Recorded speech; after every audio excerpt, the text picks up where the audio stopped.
Bechamel is a rich, creamy sauce that is wonderful on your own homemade lasagna. Or you can push the easy button and pour it over a frozen store-bought lasagna.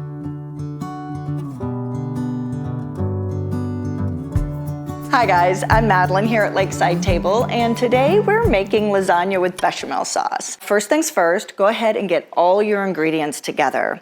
Now, if you're cooking with me on my e-cookbook, all the ingredients are on the previous page. If you're hanging out with me on YouTube or IGTV, well, the ingredients will be in the video description. For this recipe, you're gonna need 2 cups of bechamel sauce. Now, if you haven't made bechamel sauce before, here's a link to a video that's a step-by-step process on how exactly to make it. But what you're gonna do is first make a roux with butter and flour. Use 2 tablespoons butter and 2 tablespoons flour. Then whisk in 2 cups of milk. Add a teaspoon of kosher salt and a 1/4 teaspoon of white pepper.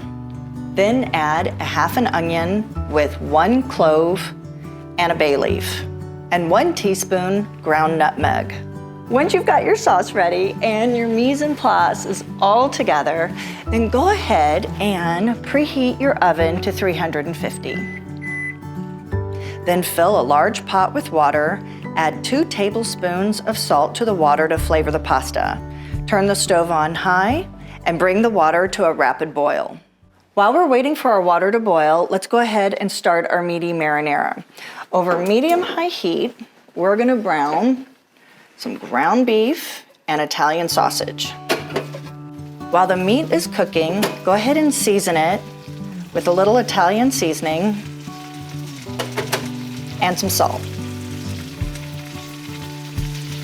For a vegetarian option, you can switch out the meat for 8 ounces diced mushrooms. Just saute them in a little olive oil or vegetable oil, season them with salt and Italian seasoning, and then let them brown up until all their juices are released. And then continue on with the recipe. Now, one of the things that they drilled into us in culinary school is when you're browning anything, whether it's meat or mushrooms, leave it alone. I know you want to touch it. It feels so chefy to like get in there and start messing with stuff, but don't. Let the pan and the heat do their job and brown what it is that you're cooking, because browning is where the flavor is. After the meat or the mushrooms have browned, stir in the minced garlic.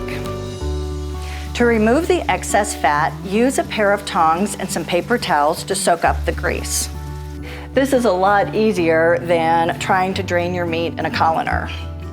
Go ahead and toss your paper towel away, and now we're ready to add our jar of marinara.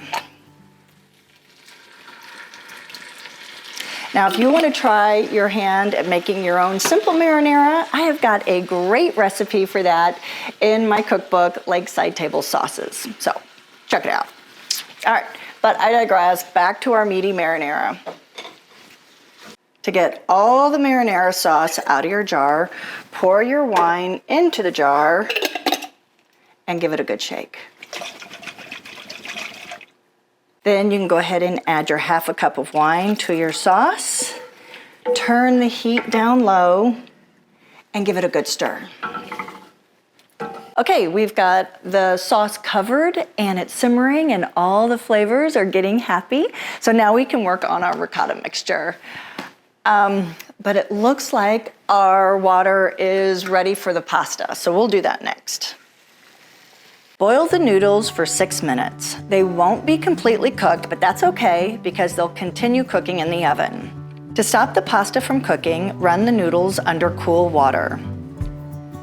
Then drizzle them with olive oil to prevent them from sticking. Now we're ready for our ricotta. Okay, I like to use whole milk ricotta.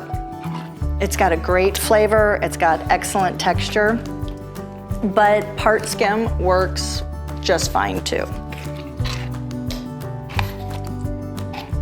Then add a half cup grated Parmesan cheese, 3 tablespoons fresh chopped basil, 2 eggs, 1 teaspoon salt, and a teaspoon fresh ground pepper.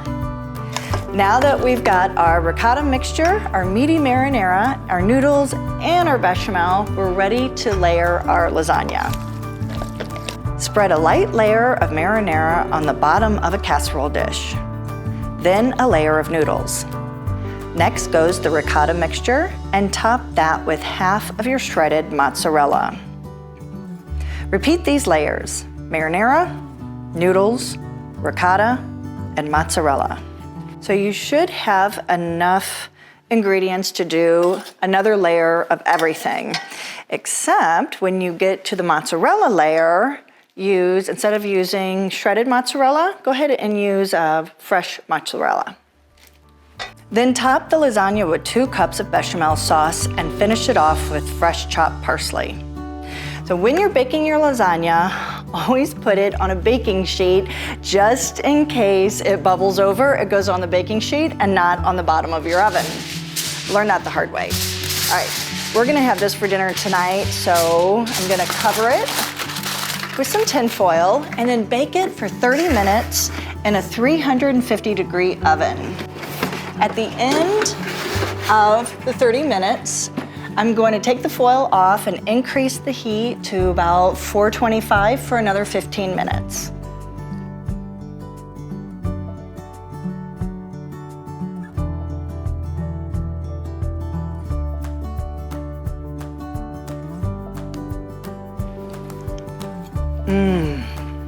Oh my gosh. It is so creamy and rich and flavorful. The bechamel sauce really adds a whole new element to the lasagna. But if you want all the richness and the creaminess without going through all the trouble of making your own homemade lasagna, it's okay. Just go to the store, pick up a frozen one, but make your own bechamel sauce. Thanks for hanging out with me here at Lakeside Table. If you're on YouTube or IGTV, make sure you subscribe to my channel and stick around for some more videos. I'll see you soon. Bye, guys.